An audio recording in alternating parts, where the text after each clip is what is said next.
የሐዋሳ ዩኒቨርሲቲ በህብረተሰብ ዘንድ የሚስተዋሉ የአመጋገብ ስርዓት ችግሮችን ለመፍታት የተለያዩ የምርምር ስራዎችን እየሰራ መሆኑን ገልጸዋል። ለዚህም ከተለያዩ ዓለም አቀፍ ዩኒቨርሲቲዎች ጋር በቅንጅት እየሰራም ይገኛል። ዩኒቨርሲቲው ከ2010 ዓ.ም ጀምሮ በሀገር አቀፍ ደረጃ በልዕቀት ማዕከልነት ተመርጦ የምርምር ስራዎችን እየሰራ እንደሚገኝ የሐዋሳ ዩኒቨርሲቲ ፕሬዝዳንት አቶ አያኖ በራሶ ተናግረዋል። ያው በዚህ ኤሪያ ላይ ፕሮግራም ከፍተናል። በመጀመሪያ ዲግሪ እዛ ላይ ደግሞ የተለያየ እንደ ዓለም አቀፍም ብዙ ክፍተት ስላለ የተለያየ ዓለም አቀፍ ድርጅቶች ድጋፍ በመጠየቅ እነሱን በተባብሮን የተለያየ ላቦራቶሪ ቤተ ሙከራዎችን አዘጋጅተናል። ከዚህ ጋር ሊሄድ የሚችለው በተለይ አሜሪካ የሚገኘው ዩኒቨርሲቲዎችም ጥሩ ድጋፍ አድርጎልን ላቦራቶሪውን የማደራጀት ስራ ሰርተናል። በሐዋሳ ዩኒቨርሲቲ የግብርና ኮሌጅ የስነ ምግብ ትምህርት ክፍል ልዕቀት ማዕከል ዳይሬክተር አቶ ፍቃዱ ረታ ኮንፈረንሱ በህብረተሰቡ ዘንድ ያለውን የአመጋገብ ስርዓት ችግር ለመቅረፍ የሚያስችሉ ግብዓቶችም ይገኙበታል ብለዋል። ፓርትነርሺፕ ፎር ፉድ ኤንድ ኒውትሪሽን ትሬኒንግ ኤንድ ሰስቴናብል ዴቨሎፕመንት በሚል ርዕስ ነው እየተወያየን ያለ ነው።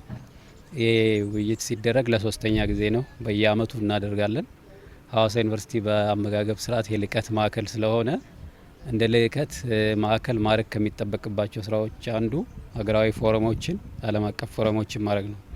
በእነኚህ ፎረሞች ላይ ያልተመለሱ ጥያቄዎችን ምንወያይበት፣ ምንሰራቸው ስራዎች ላይ ተግዳሮቶቻቸውን እንደገና ደግሞ ሰክሰስ ስቶሪያቸውን ያለንን ስኬት ምንወያይበት፣ እንደዚሁም ደግሞ የሚረዱልን አካላት ምናመሰግንበት፣ ከተማችንንና ዩኒቨርሲቲውን የምናስተዋውቅበት። በሐዋሳ ዩኒቨርሲቲ የስነ ምግብ ዲፓርትመንት መምህርት አለም አሰፋ እንደገለጹት የአመጋገብ ስርዓት ችግር በወላድ እናቶች ላይ የሚያመጣው ጫና የከፋ በመሆኑ ሰፊ ጥናት ማድረግ አለበትም ብለዋል።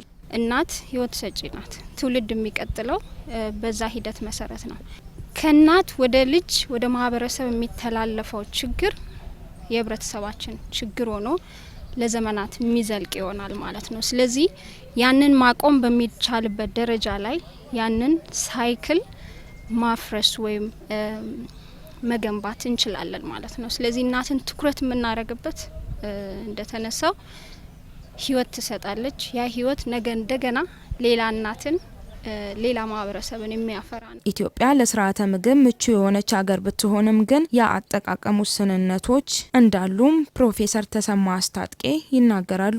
እኛ ጋር ያለው እዚህ አንደር ኒውትሪሽን፣ ይሄ ለጤንነት የሚያስፈልጉ የተለያየ ምግብ አይነቶች ከአትክልት፣ ፍራፍሬ እንደዚህ የመሳሰሉ የሚገኙትን አለመመገብ ነው ያና ችግራችንና በዓለም ደረጃ ደግሞ ወደ 1.9 ቢሊዮን ህዝብ እንደዛ አይነት ችግር አለው።